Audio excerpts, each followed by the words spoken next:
특별한 날인 것 같아요.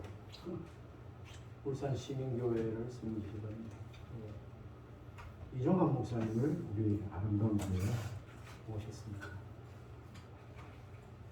이미 아시는 분은 아시겠지만 김유근 집사하고 학교 동기동창인데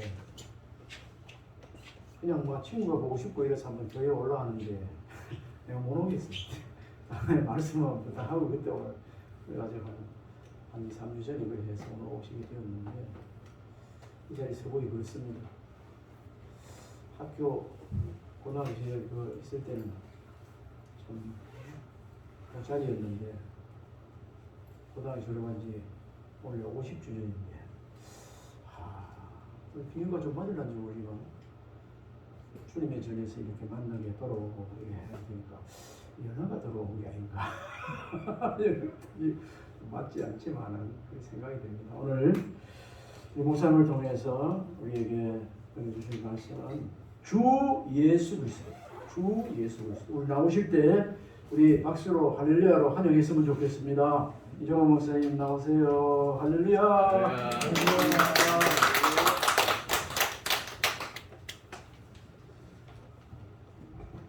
열려하는 성도님들을 예수님 이름으로 축복합니다. 지난 1월에 섬겼던 교회에서 은퇴하였습니다. 38년 동안 교회를 개척해서 섬겼더랬는데 은퇴하고 난 뒤에 생각해 보니 아쉬운 점도 많고 그리고 죄송한 면들도 많아서 머리를 깎아줬습니다. 내가 다시 한번 교회를 섬길 수 있는 기회가 되면 잘 할 수 있을 텐데 하는 마음에 생각도 있었어요. 하나님이 저에게 기회를 주시면 교회 이렇게 해보고 싶다. 어떻게 해보고 싶은가 라고 하면 신앙의 기초가 무엇인가 하는 것을 성도님들에게 잘 알려주고 싶다는 마음에 소원이 있었습니다. 공부하는 사람도 그렇고 운동하는 사람도 그렇고 예술하는 사람도 그렇고 기초를 잘 갖추지 않으면 잘하는 것 같다가 금방 무너지고 잘하는 것 같다가 또 무너지고 하는 것을 경험하게 되었습니다. 신앙생활도 마찬가지입니다. 어떤 사람은 한동안은 천국을 사는 것처럼 아주 충만한 삶을 살다가 그다음에 금방 또 시험 들었습니다. 그러면서 거꾸로지는 사람들을 보게 됩니다. 신앙은 단계가 있고 또 신앙의 단계를 잘 극복해서 나아가는 데는 기초를 든든하게 닦아야 되겠습니다. 신앙의 기초는 무엇인가? 예수님입니다. 우리는 신앙의 기초를 교회 또 교회의 자기가 하는 활동에 기초를 두기도 합니다. 사도행전 2장은 베드로 사도가 오순절날 설교한 내용입니다. 14절부터 길게 설교하시고 36절은 설교의 결론입니다. 이스라엘 온 집은 확실히 알지니 너희가 십자가에 못 박은 이 예수를 하나님이 주와 그리스도가 되게 하셨느니라. 아멘. 이 결론을 말씀하기 위하여 그 앞에서 많은 말씀들을 한 것입니다. 우리 신앙을 한마디로 요약한다면 예수님은 주와 그리스도이십니다. 이것이 우리의 기초가 되어야 하고 전부가 되어야 합니다. 아멘. 예수님이 주라고 하는 것이 무엇인가? 그것은 예수님이 온 우주의 주인이십니다. 라고 하는 고백입니다. 온 우주를 만드시고 지금도 다스리시고 최후에 심판하시는 주권자가 예수님이십니다. 예수님 자신이 이렇게 말씀하셨습니다. 부활하신 다음에 내가 하늘과 땅의 모든 권세를 가졌다.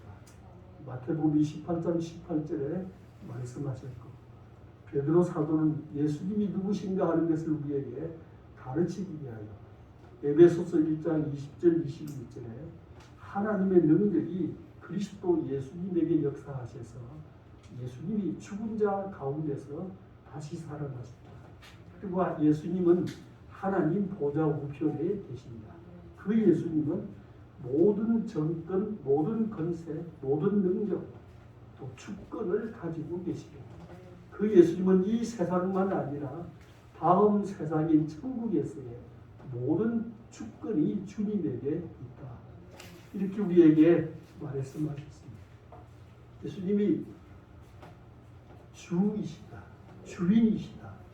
모든 것에, 모든 능력, 모든 것에 어떤이 되신다. 이것이 우리의 첫 번째 고백이 되는 것입니다. 그리고 오늘도 예배하기 전에 신앙 고백하셨습니다. 전능하사 천지를 만드신 하나님 아버지를 믿습니다. 그 외아들 우리 주 예수 그리스도를 믿습니다. 예수님이 우리의 주와 그리스도이십니다 라고 하는 고백을 우리가 오늘도 드리고 예배의 자리에 모인 것입니다. 두 번째, 예수님이 그리스도이십니다. 그리스도란 말의 의미는 기름 부음 받으신 분입니다. 예수님은 하나님이 약속하신 사람의 죄의 문제를 해결하려고 오신 구원자이십니다. 죄 때문에 인간에게는 죽음이 생겼고 또 죄가 하나님과 사람 사이의 관계를 가로막아서 하나님에게서 공급되어지는 은혜와 복이 우리에게 전달되지 못하게 되는 것이고, 우리는 하나님과의 관계가 단절되어 있어서 하나님의 형상대로 지음을 받았음에도 불구하고 우리는 마귀의 종으로 세상 가운데 살았었습니다. 이제 이 죄의 문제를 해결하기 위하여 수많은 종교, 철학, 사람들의 가르침들이 가득했었지만 아무도 인간의 죄 문제를 해결하고 하나님과의 관계를 회복하고 하나님과의 통로를 열어주실 분이 계시지 않았습니다. 예수님께서는 인간의 죄 문제를 해결해 주셔서 다시 하나님과의 관계가 회복되게 하셨고, 하나님의 자녀로 신분이 회복될 뿐만 아니라 하나님에게서 공급되어지는 은혜와 복이 우리에게 전달되는 길, 통로를 열어주셨습니다. 그러므로 예수님이 주와 그리스도가 되십니다고 하는 이 고백에 대하여 확신을 갖고 믿음의 삶을 시작하실 때 신앙생활에 기쁨이 있게 되어집니다. 신앙 가운데 하나님이 나를 도우신다고 하는 기적이 체험되게 되어집니다. 그리고 그 신앙이 조금 어려움이나 문제가 생길 때라도 흔들리지 아니하고 지속적으로 성숙하게 되어서 나중에는 우리가 주님과 같은 형상으로 변화되게 될 것입니다. 다시 부탁드리는 것은 신앙, 교회 생활 기초를 교회나 일이나 봉사나 활동에 두지 마시고 신앙의 기초는 예수님이십니다. 예수님은 우리의 주와 그리스도가 되십니다. 주라고 하는 고백은 예수님이 온 우주의 주인이십니다. 예수님이 온 우주의 주인이신 것은 부활하신 예수님께서 마태복음 28장 18절에 내가 하늘과 땅의 모든 권세를 가졌다라고 선언하셨고, 에베소서 1장 20절 21절에 부활의 주님을 체험한 바울 사도께서 우리에게 예수님이 모든 주권자 되신 것은 하나님의 능력이 그에게 임하셔서 죽은 자 가운데 다시 살아나 하나님 보좌 우편에 계시면서 그 예수님은 정사, 권세, 통치, 능력, 주권, 이 모든 것들을 예수님이 이 세상만 아니라 다음 세상의 끝까지 다 소유하고 계십니다. 두 번째, 예수님은 그리스도이십니다. 예수님은 인간의 죄 문제를 해결하기 위하여 하나님이 태초부터 약속하신 메시아, 구원자이십니다. 예수님께서 인간의 죄 문제를 대신 갚으셔서 하나님과의 단절된 관계가 회복되게 하셨고, 하나님께로부터 공급되어지는 은혜와 복의 통로가 단절된 것을 다시 회복시켜 주셔서 인간이 하나님 앞에 기도드리면 응답이 오게 하셨고, 하나님이 계신 것이 자기 삶 속에서 누려지도록 우리에게 복을 주시는 분이십니다. 이 사람들이 이 두 가지 문제 해결하기 위하여 종교도 철학도 가르침도 받고 누리고 했었지만 대단히 많은 위인 성인들이 계셨습니다. 그런데 세상에 많은 위대한 인물들이 태어나시고 그들이 가르침을 베풀고 종교를 만들고 했었지만 그 사람들이 성자, 위인, 영웅이란 말로 부르심을 받긴 했지만 아무도 주와 그리스도가 되시는 분이 계시지 않습니다. 왜 그런가? 그분들이 다 죽었었습니다. 사람은 죄 때문에 죽게 됩니다. 그 사람들이 죽었다고 하는 것은 우리가 그토록 존경하고 숭배했던 위대한 성자 위인이었지만 그도 죄인이었다고 하는 것이 분명합니다. 자기 자신의 죄 문제를 해결하지 못했기 때문에 그분이 우리의 죄를, 죽음을 해결해 줄 수 있는 구세주가 되신다고 하는 것을 믿을 수도 없는 것입니다. 생각해 보시면 내가 하늘과 땅의 모든 주권을 가졌다라고 말씀하실 수 있는 분은 자기 죽음을 정복할 능력의 증거가 있어야 하는데 그분들은 자기 죽음 앞에서 무력했기 때문에 어떻게 자기 죽음을 정복하지 못한 분이 하늘과 땅의 모든 권세를 내가 가지고 있다. 그렇게 말씀하실 수 있겠습니까? 예수님만 죽은 자 가운데서 살아나셨고 우리 가운데 기도의 응답이라는 방법으로 지금도 역사하고 계십니다. 예수님이 주와 그리스도인 것입니다. 그런데 성경은 우리에게 덮어놓고 믿으라 그렇게 말씀하지 않습니다. 반드시 우리에게 무엇을 믿으라고 말씀하실 때 그 증거가 무엇이냐 하는 것을 말씀하십니다. 예수님이 주와 그리스도이십니다. 36절에 이렇게 결론을 맺기 위하여 그 앞 성경을 보시면 32절에 예수님이 주와 그리스도이시다 하는 증거의 첫 번째 내용 32절에 말씀하셨습니다. 무엇이 예수님이 주와 그리스도라고 하는 증거가 됩니까? 무엇이 예수님이 주와 그리스도이십니다라고 하는 증거가 되게 됩니까? 32절 합독하십시다. 이 예수를 하나님이 살리시리라 우리가 다 일에 동의하리라. 예수님이 주와 그리스도라고 하시는 첫 번째 증거가 무엇인가? 예수님의 부활입니다.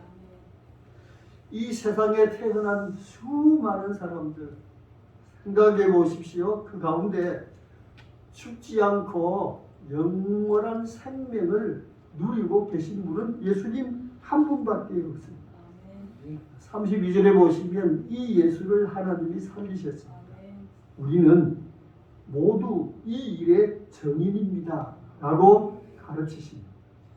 자, 성경을 읽으시면서 기독교는 참 좋은 종교입니다. 그런데 너무 미신적인 요소가 많습니다. 어떻게 동정녀의 몸에서 사람이 출생할 수 있는가? 그리고 어떻게 죽었다가 사흘이나 된 완전히 부패한 시신이 다시 살아날 수 있는가?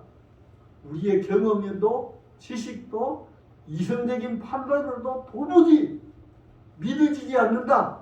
그래서 믿지 못하겠다. 이러신 분이 계십니다.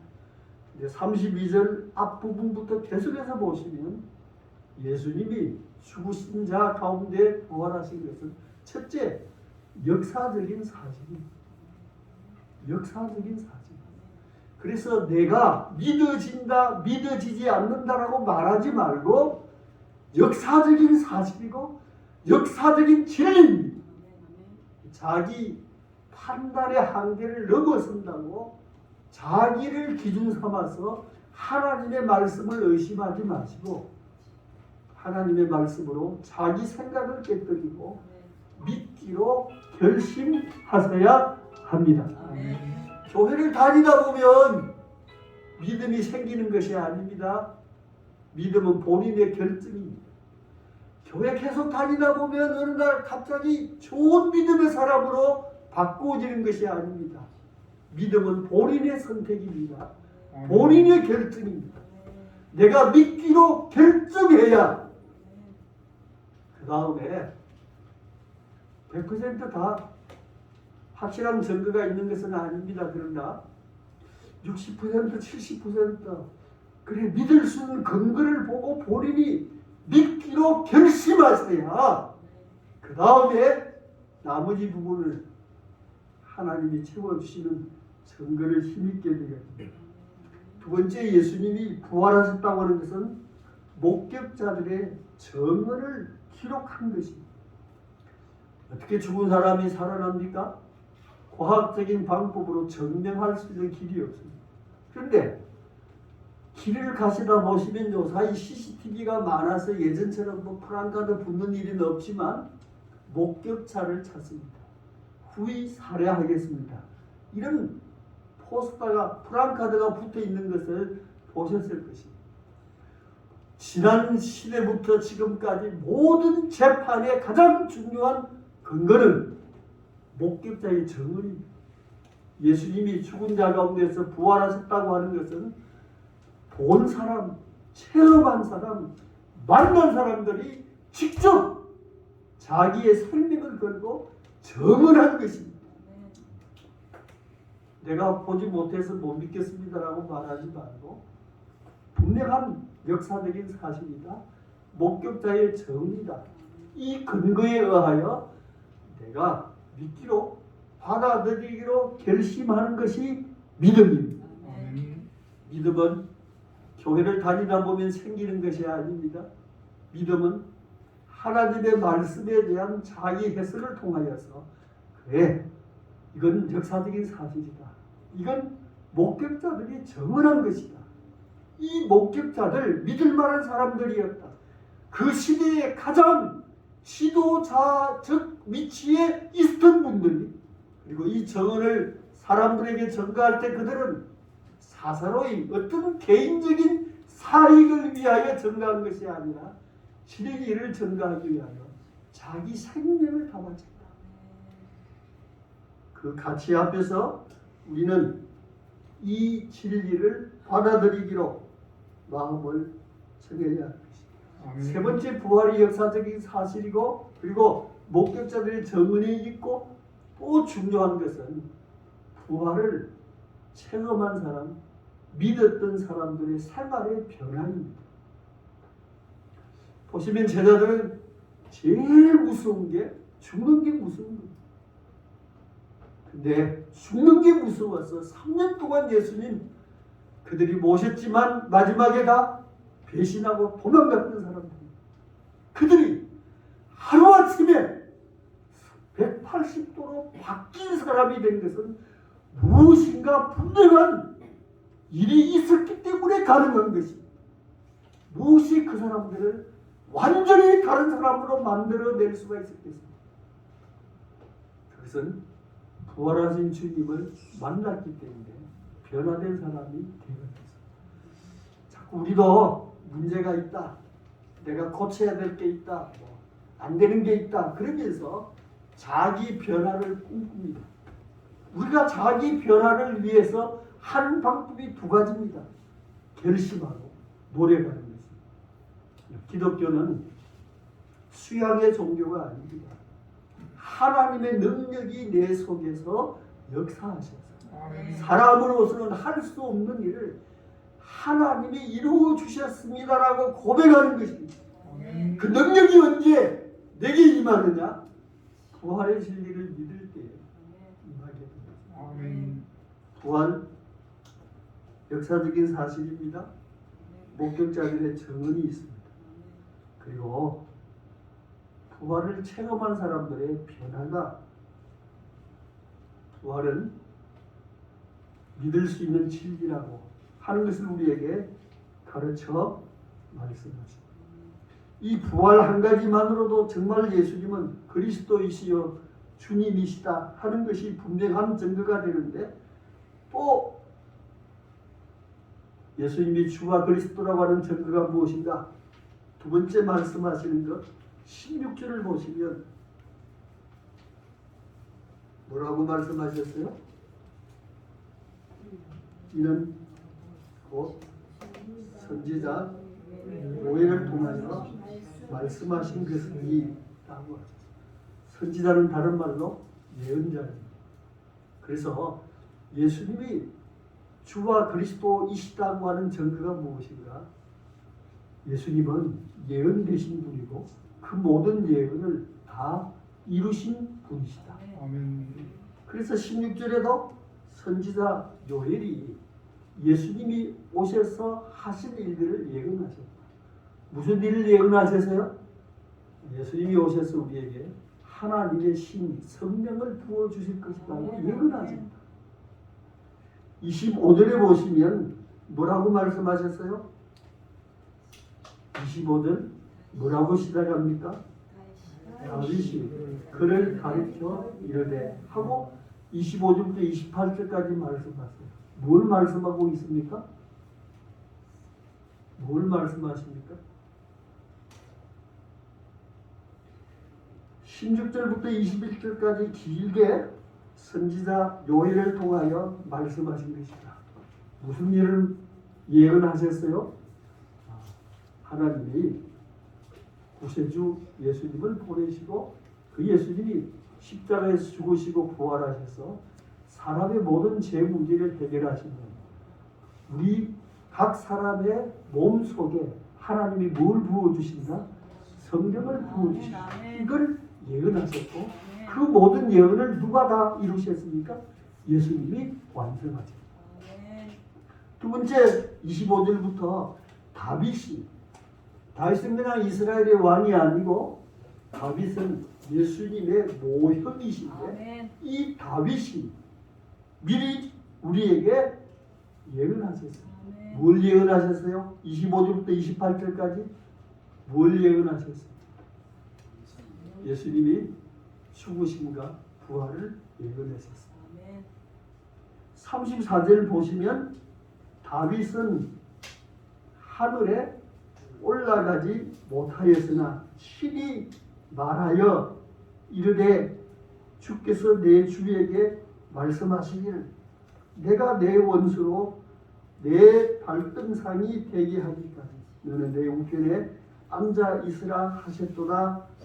그렇게 말씀합니다. 다윗은 또 무엇을 예언하셨습니까? 또 무엇을 예언하셨습니까?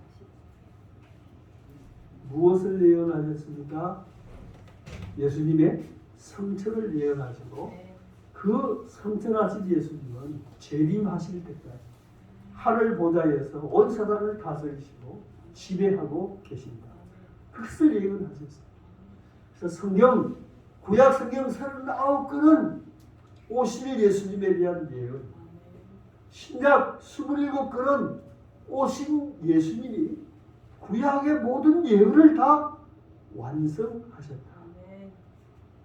연세 드신 분들이 치매에 걸리지 않도록 하기 위해서 자녀들이 퍼즐 게임 이런 걸 사주시고 또 성도님들도 아시다시피 퀴즈 시합 이런 것도 겪어보시고 퍼즐 하나 맞추는 거 무엇이 있어야 가능할까요? 실력, 능력이 있어야 그 다 조각조각을 맞출 거 아니겠어요? 구약에 40여 명의 예언자들 1500년의 세월 동안 오실 예수님에 대하여 수많은 예언들 처음에 창세기 3장 15절에 하나님이 여인의 후손을 보내어 주십니다. 이사야 7장 4절에 그 예수님은 처녀의 몸에서 오십니다. 미가서 5장 2절에 그 예수님은 예루살렘의 베들레헴에서 출생하십니다.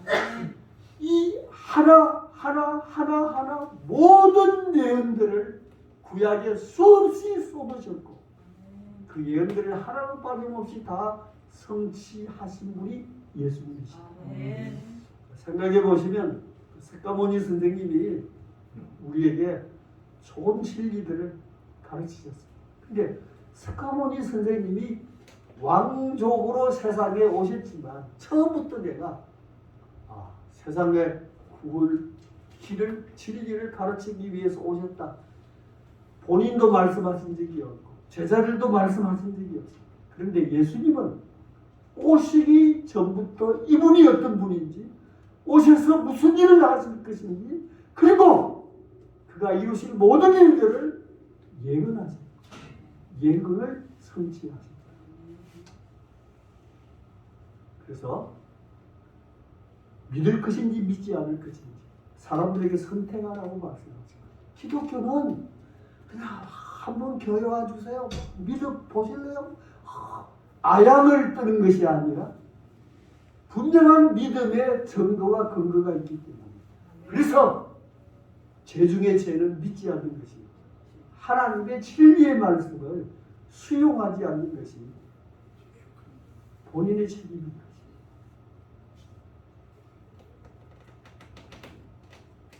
오늘 예배에 오신 모든 성도님들은 이 진리를 믿는 줄로 믿습니다. 아멘. 세 번째, 예수님이 주와 그리스도라고 하는 증거가 무엇인가?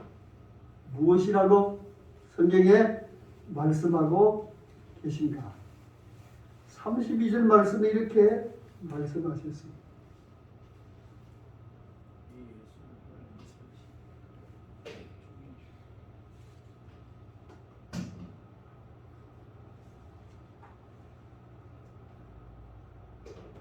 (32절을) 33절, 32절, 33절을 합독하십시오. 이 예수를 하나님이 닮으십니다. 우리가 다 이게 증인이다. 하나님이 오른손으로 예수를 높이시니 그가 약속하신 성령을 아버지께 주셨다. 너희가 보고 듣는 이것을 부어 주시리라. 세 번째, 예수님이 주와 그리스도이신 증거가 무엇인가? 우리에게 하나님의 성령을 부어 주실 수 있는 분이십니다. 성도님들, 우리가 세상에 태어날 때는 부정모혈로 태어나셨습니다. 요사이 제일 인기 있는 책 가운데 하나가 이의겸 박사님이 마지막 수업이라고 하는 대담집을 내시고 세상을 떠나셨습니다. 한국의 지성이라고 말씀하지 않습니다. 이의령 선생님이 그렇게 말씀하셨어요. 자기가 젊었을 때 장가하고 온 사람들이 참 훌륭한 분이시다라고 추대할 때 자기는 육체와 그 다음에 공부하고 배운 지식, 육체와 지식으로 내가 살았었어.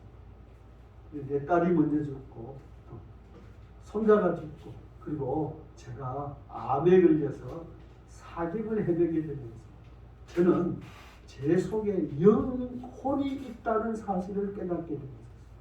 그래서 이효령 박사님이 이렇게 말씀하세요. 자, 여러분이 컵이 있어요. 보이는 컵은 육체와 같은 겁니다.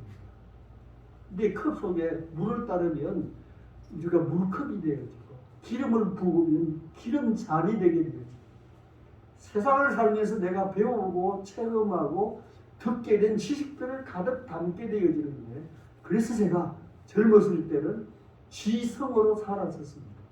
땅의 지식이었었습니다. 나는 그 지성이 대단히 고상한 줄 알았게 됐는데 지금 매일 저녁마다 죽음의 사투를 벌리고 있으면서 이 지성은 거룩한 지성이 아니라 땅의 지식이었었어요.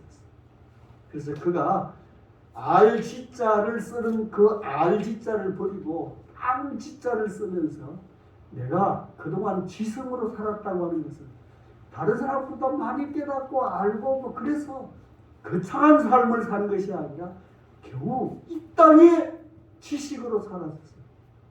근데 가만히 생각해 보시면 이 안에 물을 채우든지 기름을 채우든지 음식을 채우든지 하게 하면 이 밑바닥 속에 있는 것이 바깥으로 드러나올 수가 없습니다.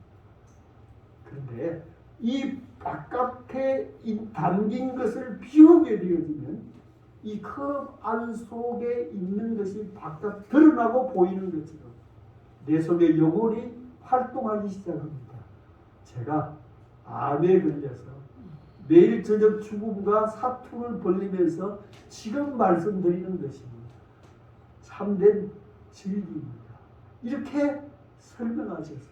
그러면서 우리에게 지식의 한계와 생명의 능력을 본인이 증거하신 것이 마지막 수업이라는 책에 담겨 있습니다.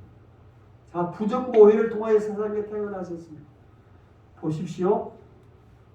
개가 새끼를 낳으면 뭐라고 합니까? 강아지. 소가 새끼를 낳으면 송아지. 그리고 말이 새끼를 낳으면 망아지.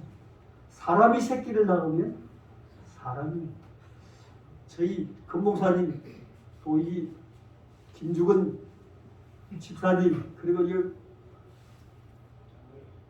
박장근 형제님 우리 다 버젤학교 다녔더랬는데 버젤학교 교훈이 1위 나는 하나님과 사람과 자연을 사랑하는 사람이래. 2. 나는 마음껏 생각하며 마음껏 잘하며 마음껏 일하는 사람이래. 3. 나는 웃는 자와 같이 웃고 우는 자와 같이 우는 사람이 되려 한다. 4. 나는 조국과 인류가 나를 기다리고 있음을 잊지 않는다. 이 거룩한 교훈인데 우리가 학교 들어갈 때는 공부 못하는 아이들이 그냥 들어가 떨어졌어요. 그런데 그 학교에서 가장 아름다운 것은 1년에 2번씩 중생회라고 하는 것을 했어요. 당신은 거듭났습니까? 이러면서 우리가 복음의 진리를 받을 수 있는 기회를 학교가 부여했었습니다. 근데 보십시오. 본인이 착하고 노력하고 거룩해져서 구원 얻는 것이 아닙니다. 주라고 하는 것이 무엇인가? 예수님 믿기 전에 모든 사람들이 자기가 주입니다. 그리스도라고 하는 말은 구원자. 모든 사람들이 자기가 바르고 착하게 살아서 자기를 구원하려고 노력하고 있습니다. 무엇이 구원이라고 생각하느냐? 내가 다른 사람보다 잘하는 것이 있거나 높은 단계에 올라가거나 자기가 자기를 자랑할 만한 조건을 만들면 자기가 자기를 구원한 것처럼 착각하고 있어요.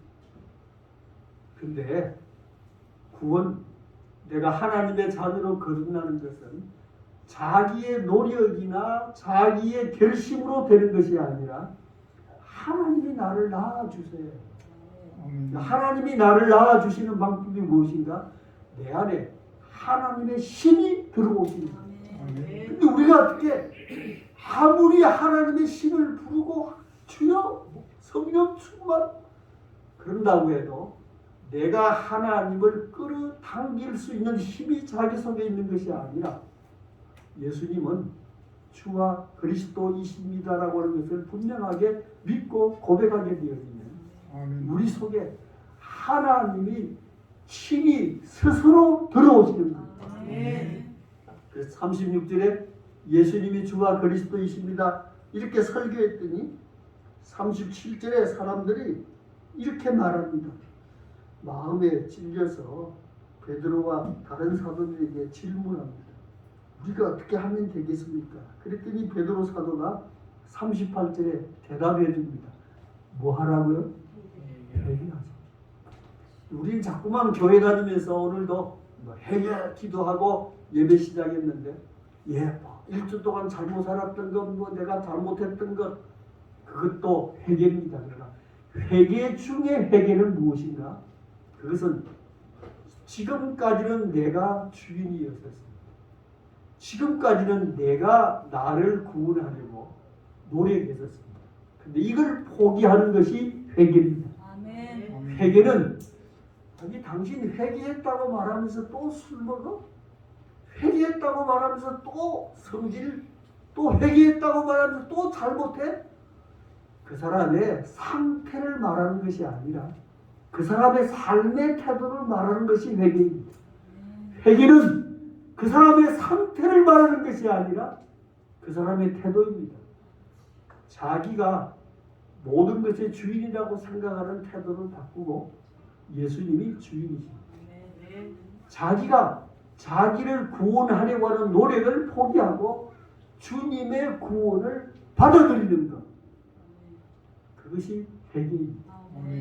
회개하면 그 다음에 38절에 뭐라고 말씀하셨습니까? 회개한 사람은 반드시 뭘 받아야 한다? 세례를 받아야 한다. 왜냐하면 기독교는 고백의 종교이기 때문에 하나님이 우리에게 고백의 방법으로 주신 것이 세례이기 때문에 그럼 회개하고 세례를 받으면 그 다음에 어떻게 됩니까? 죄는 자기가 살면서 자기 죄를 씻는 것이 아니라 회개하고 세례를 받으면 하나님이 씻어주십니다. 아멘. 그 다음에 하나님이 우리에게 뭘 주십니까?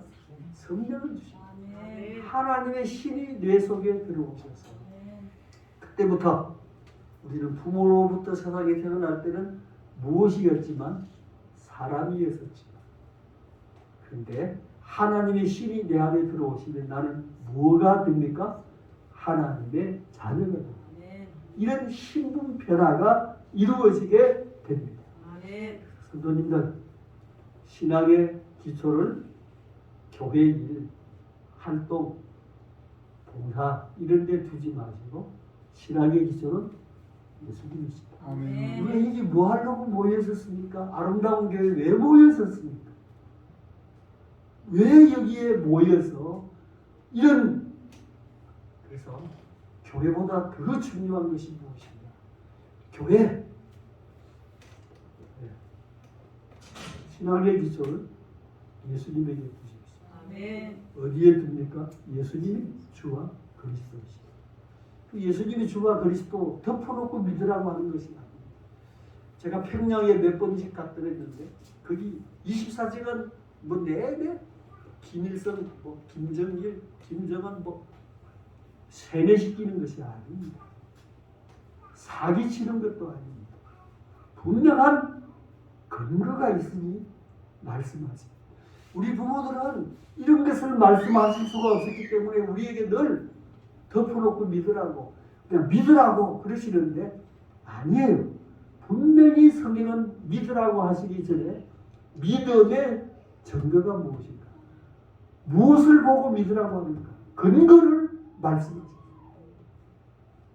첫 번째 증거가 부활, 역사적 사실이다.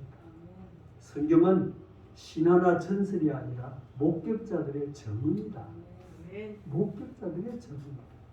그리고 부활을 체험한 사람들의 변화된 삶을 보아. 무엇이 있었기 때문에 변화가 되지 않습니다. 두 번째, 무엇이 예수님이 주와 그리스도라고 하는 증거가 되게 됩니까? 예언과 성취다. 예언과 성취. 성경은 이스라엘 삼국지가 아닙니다. 그냥 뭐 다윗, 아브라함, 뭐 모세 그 사람들을 훌륭하다. 그걸 우리에게 감동받으라고 주신 말씀이 아닙니다. 한 분 예수 그리스도의 오실 것을 예언하셨다. 오신 예수님이 이루신 것을 우리에게 증거하셨습니다. 예언과 성취. 생각해 보십시오.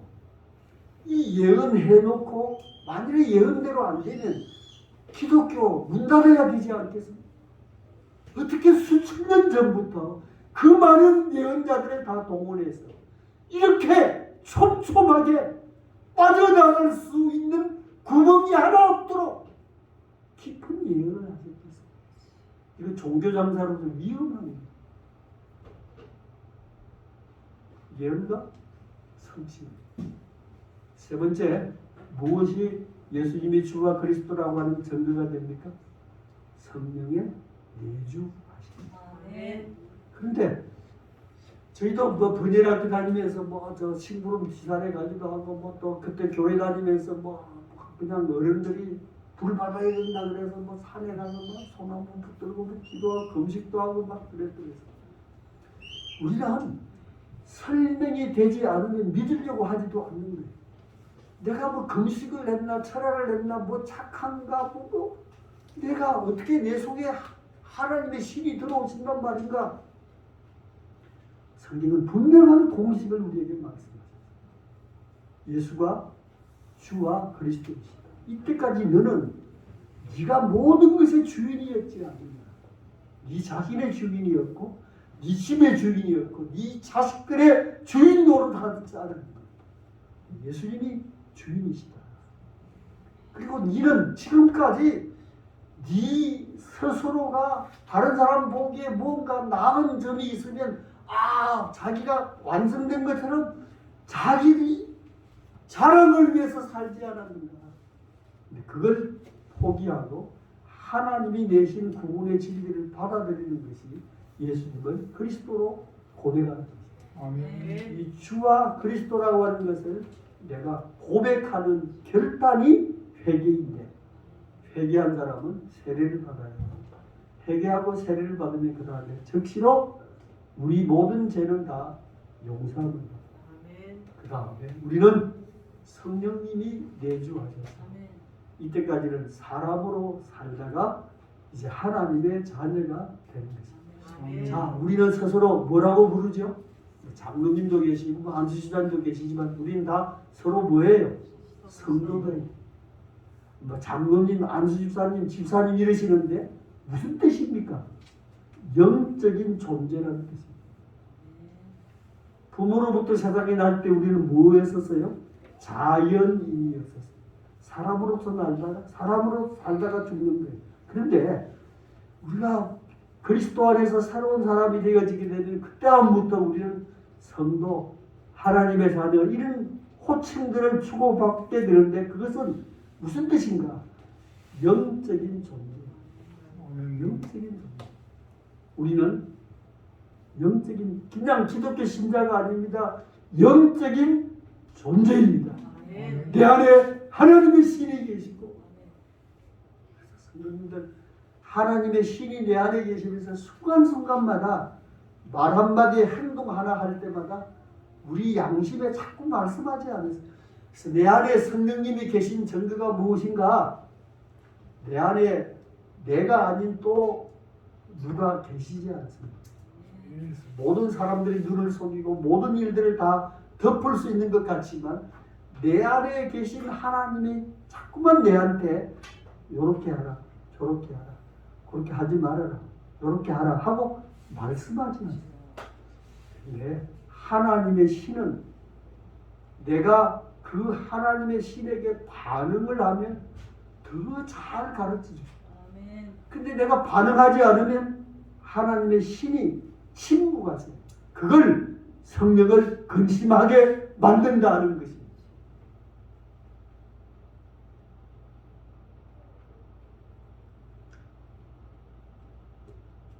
은혜가 되시길. 은혜가 되시길. 회개 무엇인가? 회개한 사람은 세례를 받는 거예요. 그리고 그러면 죄는 자기가 자기 죄를 씻는 것이 아닙니다. 주님이 씻어주십니다. 그리고 성령 노력으로 받는 것이 아니다. 성령은 뭐라고 말씀하셨습니까? 38절에 성령은 뭡니까? 성령은 뭡니까? 38절 선물입니다. 선물 대가나 노력으로 받는 것이 아니고 공짜로 받지 않습니다. 성령을 선물로 받는 거예요. 요 단계가 뭡니까? 구원입니다. 그래서 이렇게 38절부터 쭉 말씀하시고 40절에 보시면 여러 말로 확전하며 권하여 이르되 너희가 이 패간 세대에서 무엇을 받으라? 그래서 38절부터 40절까지 다 하는 게 구원입니다. 오늘 정말 집에 가셔서 난 구원 받았는가 받지 못했는가? 난 구원 받았는가 받지 못했는가? 구원 받은 사람은 그걸로 끝이 아닙니다. 뭐 해야 합니까? 41절 보시면 구원의 증거로 그들이 세례를 받았고 42절 보시면 그들이 뭐 합니까? 사도의 가르침을 받았어요. 그래서 그 목사님한테 목사님 성경 공부 가르쳐 주세요라고 부탁하세요. 교회는 성경을 공부하는 학교입니다. 사도의 가르침을 성경 공부하고 두 번째 뭐 해야 합니까? 서로 교제하고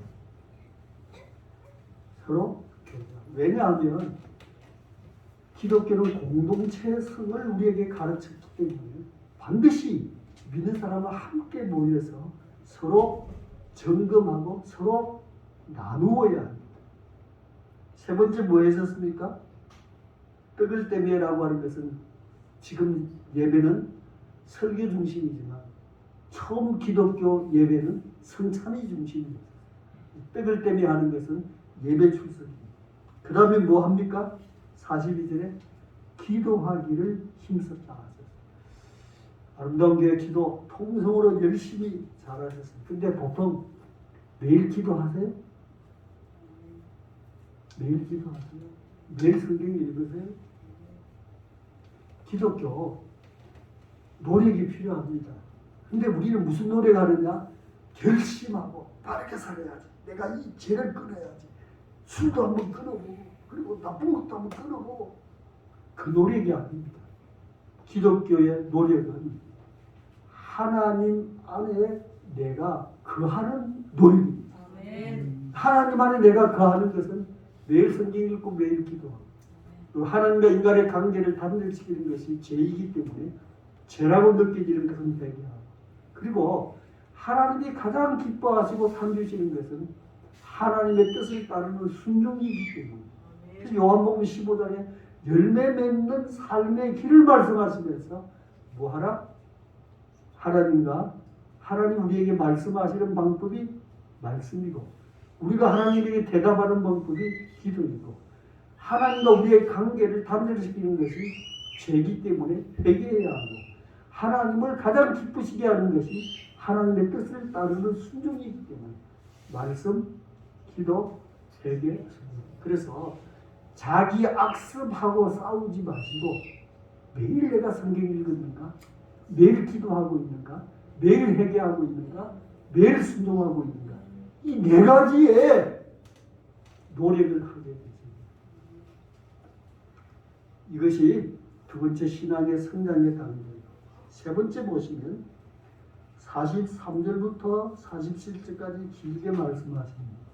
아까 회개하고 그 다음에 뭐 해야 됩니까? 라고 질문했더니 전도해야 됩니다. 이러셨는데 전도 말로 하는 것이 아닙니다.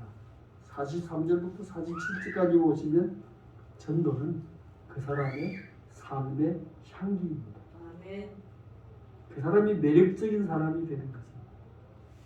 43절부터 다른 사람에게 뭐하게 되는가? 47절 보시면 하나님은 찬미하고 온 백성에게 뭘 받았다? 칭송을 받았다. 다른 사람에게 매력적인 사람. 저 사람 정말 예수 믿는 좋은 사람이다라고 다른 사람에게 칭찬받는 사람이 되는 것이 전부입니다.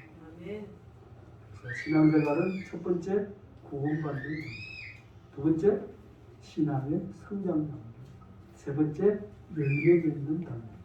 이걸 성경이 말씀하고 있습니다. 오늘 성도님들에게 은혜와 복이 임하게 되십니다. 처음 난 정말 구원받았습니다. 나는 예수님을 주가 그리스도라고 믿습니다. 그거 덮어놓고 믿으라고 하는 것이 아니다. 그리고 교회 다니다 보면 어떤 날 갑자기 막 믿음이 막 불가닥 이랬는데 절대 그런 일은 없어요. 믿음은 본인의 결정입니다. 본인이 선택합니다. 내가 믿기로 결심하고 선택해야 그 다음에 하나님께로부터 임하게 됩니다. 무엇에 근거해서 믿으라고 합니다. 성경은 절대로 덮어놓고 믿으라고 하지 않습니다. 믿음은 대상이 믿을만 해야 믿어지지. 믿을만 하지 못한 것을 믿으라고 하는 것은 사기입니다. 분명한 근거를 말씀합니다. 첫 번째 근거가 부활의 진리, 두 번째 근거가 예언과 선지, 세 번째 근거가 하나님의 신을 사람에게 임하게 하십니다.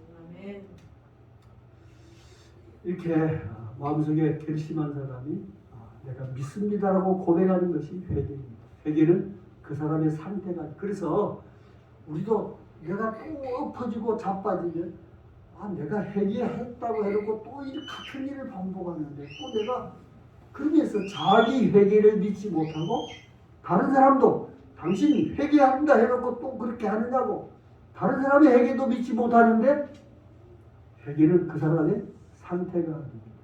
그 사람의 삶의 태도입니다.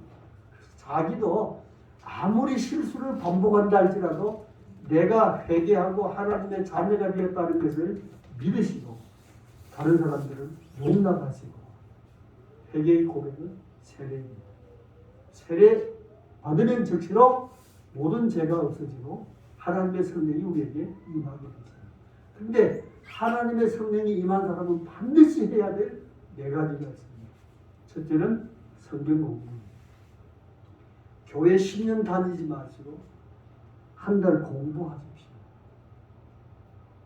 두 번째로는 믿는 사람과의 교제.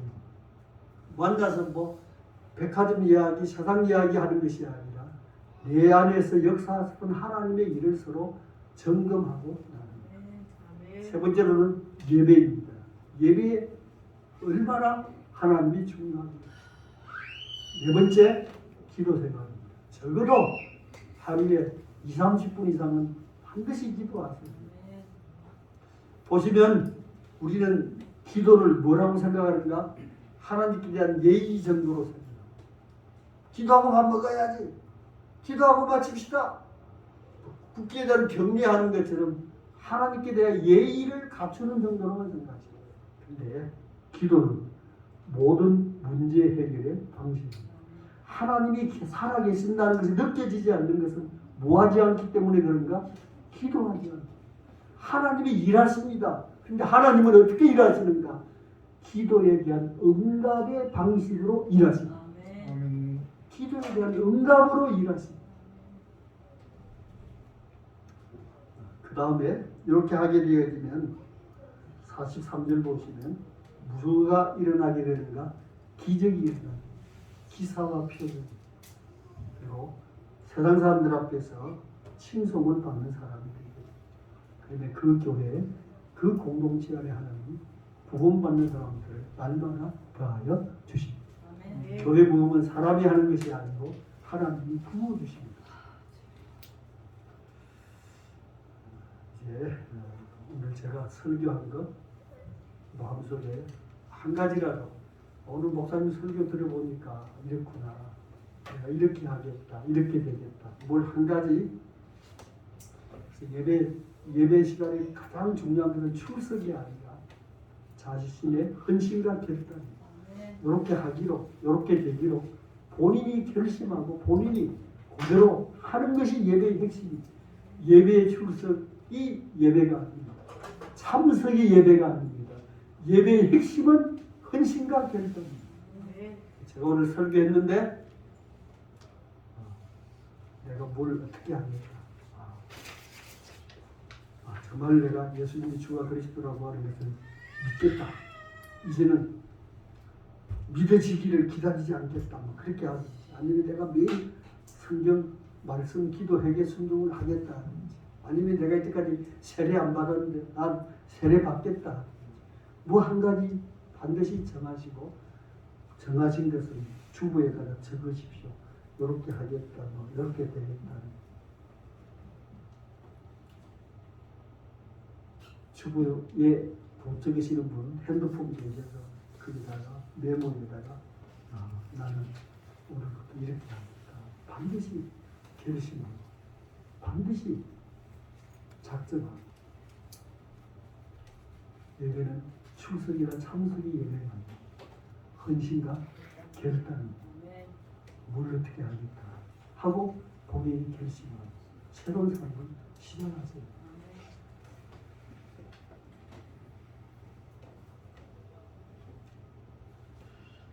적으셨습니까? 제 얼굴을 쳐다보지 마시고 주부에다가 적으시고 핸드폰에다가 기록하시든지 뭘 한 가지, 내가 뭘 어떻게 하겠다, 어떻게 되겠다.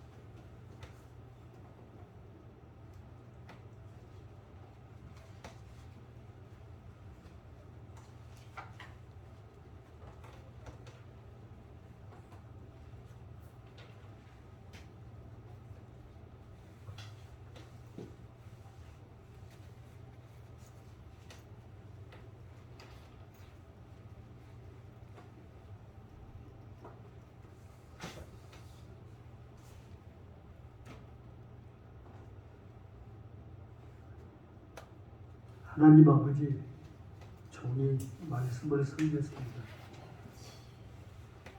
주님의 말씀은 진리와 생명이십니다. 성령님이 이 말씀을 사용해 주시고 역사해 주셔서 오늘 예배에 모인 저희 모두에게 은혜와 복이 되게 해 주시옵소서. 이 시간 각 성도님들이 헌신과 결단을 고백하고 하나님 앞에 서훈의 제물로 드려사옵니다. 받으시고 역사해 주시옵소서. 아멘. 진정으로 예수님이 주와 그리스도이신 걸 믿는 믿음이 생기게 해주시고 이 믿음은 우리 자신의 선택이며 결정인 것을 알게 해주셔서 본인이 결단하도록 이끌도록 해주시면 원합니다.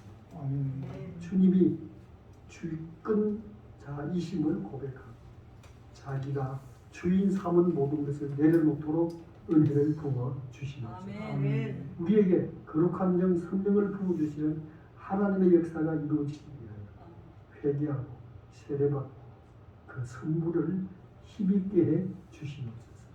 이미 구원받은 성도님들은 성경을 공부하는 것과 성도의 교제를 누리는 것과 예배에 출석하는 것과 기도 생활에 헌신을 다할 수 있도록 도와주셔서 그러므로 말미암아 믿음이 점차로 자라고 우리를 통하여 하나님의 기적의 역사가 드러나게 하셔서 세상 사람들에게 칭송을 받고 교회가 구분의 역사로 충만하게 되도록 인도해 주시옵소서. 아멘. 아름다운 교회를 섬기는 모든 주님의 종들이 복으로 충만케 해 주시기를 예수님 이름으로 기도드리옵나이다. 아멘.